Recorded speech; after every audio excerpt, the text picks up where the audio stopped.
Hello and welcome. I'm Dr. Sharma, a cardiologist and cardiac electrophysiologist. As we move through the holiday season, I truly hope you're finding a little time to breathe, reset, and spend moments with the people who matter. Whether you're listening during a commute between cases or just taking a break, I'm really glad you're here. Thank you for joining me today. Let's dive into this special December smartwatch episode. Why this issue? There are now roughly 455 million smartwatch users worldwide in 2024. That number is projected to exceed 560 million in 2025. In the United States, about 28% of the overall population wears a smartwatch. More than half of adults aged 18 to 34 have one on their wrist. 90% of smartwatch users rely on them for health and fitness tracking, including heart rhythm alerts and irregular pulse notifications. Bottom line, patients are now screening themselves for atrial fibrillation, or AF, 24 hours a day. This issue provides a clinically grounded framework for how to interpret smartwatch data in real-world practice. Question 1. How accurate are smartwatches for detecting AF? Key evidence. First, the Apple Watch ECG meta-analysis by Shahid and colleagues.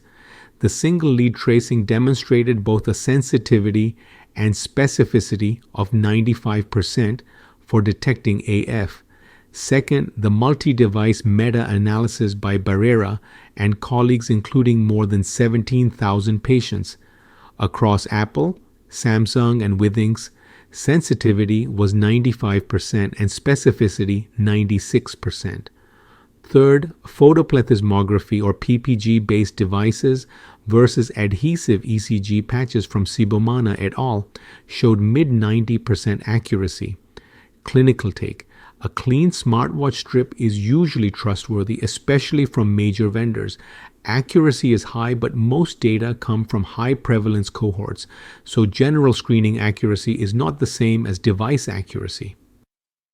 Question 2. What happens in real-world arrhythmia environment? Key evidence.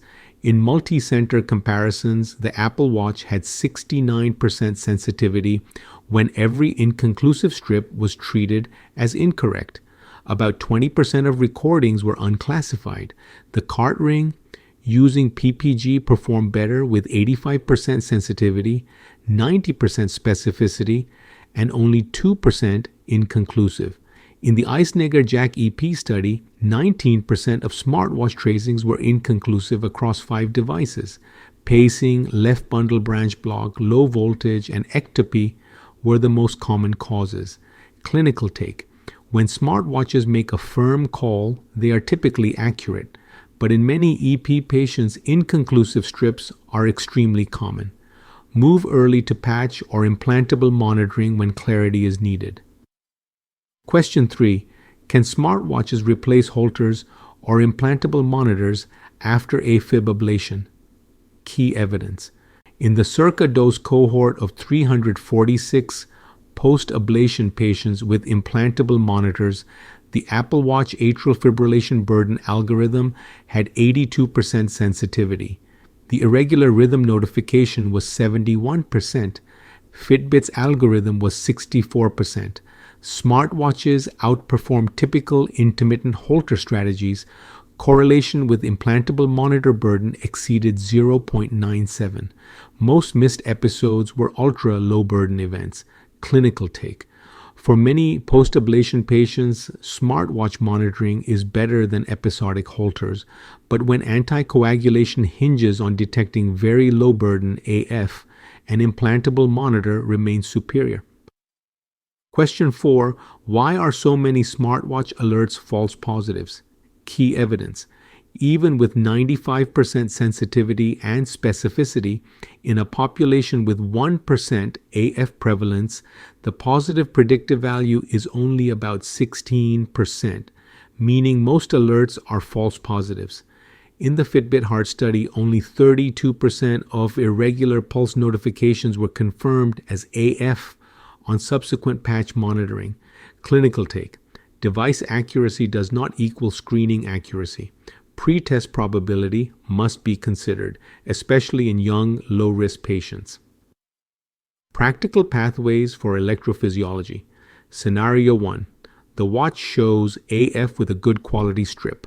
Confirm once, then manage based on CHADS VASC, not the device. Scenario 2. No alerts but high stroke risk. Do not de-escalate anticoagulation solely because a watch is quiet. Scenario 3. Post-ablation follow-up. Smartwatches are useful for moderate risk patients. Use implantable monitors for high-risk, low-burden decision-making. Scenario 4.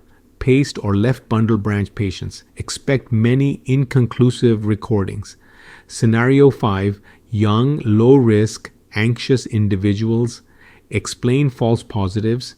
Turn off alerts when they cause more harm than help. Clinical bottom line, smartwatches are powerful tools for detecting AF, but they are not definitive diagnostic devices. They outperform sporadic Holters but remain inferior to implantables when anticoagulation decisions depend on detecting very low burden AF. Algorithms fail in predictable situations such as pacing, bundle branch block, and low voltage signals, and positive predictive value collapses in populations with low AF prevalence. I hope you found this issue interesting. Thank you for listening to this special holiday season episode of EP-Edge Journal Watch.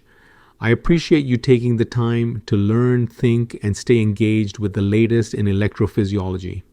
If you found this episode helpful, please subscribe to EP-Edge Journal Watch on LinkedIn and get all references and graphics, and also check out the EP-Edge newsletter podcast for more deep dive issues in electrophysiology. Wishing you a warm, safe, and peaceful holiday season. This is Dr. Sharma. Thank you again for joining me, and bye for now.